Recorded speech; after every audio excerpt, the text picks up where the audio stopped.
Yan mga kalupit, naihulog ko na ang kakanggata sa ating ginataang puso na may suso at binalot sa ibos ng saging na kabote. Yan po ang huling gata. Ang tawag po dito ay kakanggata. Napakasarap po talaga niya. Talagang malapit ang pagkaing Pinoy. Ang lutoan po natin yaring-yari sa kahoy. Kaya napaka bango mga kalupit niyan.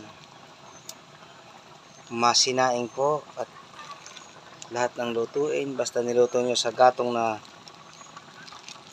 kahoy, yan po'y malupit. Ang lasa lupit nito talaga.